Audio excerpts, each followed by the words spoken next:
ಬಸ್ಸುಗಳು ಯಾವ್ಯಾವ ಡಿಪೋಲಿ ಇರುತ್ತೋ ಅಲ್ಲೇ ಇರ್ತವೆ, ಹೊರಗಡೆ ಬರಲ್ಲ ಅಷ್ಟೇ. ಎಲ್ಲ ಫ್ರೀಡಮ್ ಪಾರ್ಕ್ ಬಂದು ರ್ಯಾಲಿ ಮಾಡೋಕ್ಕಾಗೋದಿಲ್ಲ. ಇವಾಗ ಬೀದರ್ನವ್ರು ಇಲ್ಲಿಗೆ ಹೇಗೆ ಬರ್ತಾರೆ, ಅಲ್ಲಿ ಬಸ್ ನಿಲ್ಲಿಸ್ತಾರೆ, ಡಿಪೋ ಅಂತ ಹೊರಗಡೆ ಬರಲ್ಲ. ಅದರ ಪಿಂಚು ಸರ್ಕಾರಕ್ಕೆ ತಲುಪುತ್ತದು. ಏನಂದರೆ ಇಷ್ಟೆಲ್ಲ ಇವರು ಕಾನೂನು ಹೆದರಿಕೆ ಹಾಕಿ ಸ್ಟ್ರೈಕ್ ಆದರೆ ಇವ್ರಿಗೇನು ಅಥಾರಿಟಿ ಇರುತ್ತೆ? ಹಳೆ ಚಪ್ಪಲಿಗಿರೋ ಬೆಲೆ ಇವ್ರಿಗೆ ಇರೋದಿಲ್ಲ. ಆದರೆ ಈಗಲೂ ಕೂಡ ಅವ್ರು ಎಚ್ಚರಿಸ್ಕೊಳ್ಳಿ. ಸಿದ್ದರಾಮಯ್ಯನವರು ನಮ್ಮ ಅನುಭವವನ್ನು ತಗೊಳ್ಳಿ, ಸ್ವಲ್ಪ ಹುಂಬತನ ತೋರಿಸ್ಬೇಡಿ. ಇಲ್ಲಿ ಮರ್ಯಾದೆ ಕರೀರಿ, ಸೆಟ್ಲ್ ಮಾಡಿ. ಆಫ್ಟರ್ ಆಲ್ ಇನ್ನೊಂದು 500 ಕೋಟಿ ರೂಪಾಯಿ ಕೊಡೋದು ನಿಮ್ಮ ಸರ್ಕಾರದಲ್ಲಿ ದುಡ್ಡಿಲ್ವಾ? ಅಷ್ಟೊಂದು ನಿರ್ಗತಿಕರಾಗಿದೆ ನಿಮ್ಮ ಸರ್ಕಾರ.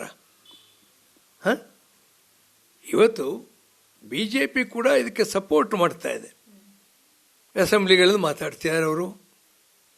ಅವರಿದ್ದಾಗ 2 ಸೆಟ್ಲ್ಮೆಂಟ್ ಆಯಿತು. ಜಗದೀಶ್ ಶೆಟ್ಟರ್ ಇದ್ದಾಗ ಒಂದು ಆಯಿತು, ಬೊಮ್ಮಾಯಿ ಅವರಿದ್ದಾಗ ಆಯಿತು. ಬೊಮ್ಮಾಯಿ ಇದ್ದಾಗ ಸ್ಟ್ರೈಕ್ ಆಗಲಿಲ್ಲ, ಒಂದು ಅಧಿಕಾರಗಳಿಗೆ ಹೋಗಲಿಲ್ಲ. ನಾವು ನಿಮಗೇನು ಬಂದೆ ಅಂತ ಒಳ್ಳೆಯದನ್ನು ನೀವು ಫಾಲೋ ಮಾಡೋಕ್ಕೆ? ಇದು ನನ್ನ ಪ್ರಶ್ನೆ ಎಕ್ಸಾಕ್ಟ್ಲಿ. ಸರ್, ಈಗ ಸಭೆ ಕರೆದು ಸಭೆಯಲ್ಲಿ ಚರ್ಚೆ ಮಾಡ್ತೀವಿ ಅನ್ನುವಂಥದ್ದು ಸಹ ಕೇಳಿ ಬರ್ತಾ ಇದೆ ಸರ್. ಇವತ್ತು ಸಂಜೆ ಅಥವಾ ನಾಳೆ ಒಳಗಡೆ ಏನಾದ್ರು ಸಭೆ ಕರಿತೀನಿ ಅಂತ ಹೇಳಿದ್ರ, ತಮಗೆ ಏನಾದ್ರು ಇಂಥ ವಿಚಾರಗಳು ಚರ್ಚೆ ಮಾಡಬೇಕು ಅಂತ ಇದೆಯಾ ಸರ್? ಯಾವುದು ಇಲ್ಲ, ಇದುವರೆಗೆ ಅವರಿಂದ ಏನು ಕರೆ ಬಂದಿಲ್ಲ. ಬಟ್ ಹೇಳಿದ್ರು ರಾಮಲಿಂಗಾರೆಡ್ಡಿ ಅವರು, CM ಹತ್ರ ಮಾತಾಡಿ ನಿಮ್ಮನ್ನು ಕರಿತೀವಿ ಅಂತ. ಬಟ್ CM ಎಲ್ಲಿದ್ದಾರೆ? ಏನು ಅಮೇರಿಕಾದಲ್ಲಿದ್ದಾರಾ ಅಥವಾ ಬೇರೆ ಗ್ರಹಕ್ಕೆಲ್ಲಾರ ಮಂಗಳ ಗ್ರಹಕ್ಕೆ ಹೋಗಿದ್ದಾರೆ? ಅವರು ಇಲ್ಲೇ ಇದ್ದಾರೆ. ಅದು ಹೆಲಿಕಾಪ್ಟ್ರಲ್ಲೇ ಓಡಾಡ್ತಾರಪ್ಪ ಅವರು. ಆದರೆ ನಿಮ್ಗೆ ಹೆಚ್ಚಿಗೆ ಬೆಂಗಳೂರು ಸಿಕ್ಕಬೇಕು ಅವರು. ಅಂಗಡಿ ಇನಾಗ್ರೇಷನ್ಗಳಿಗೆಲ್ಲ ಹೋಗ್ತಾರೆ.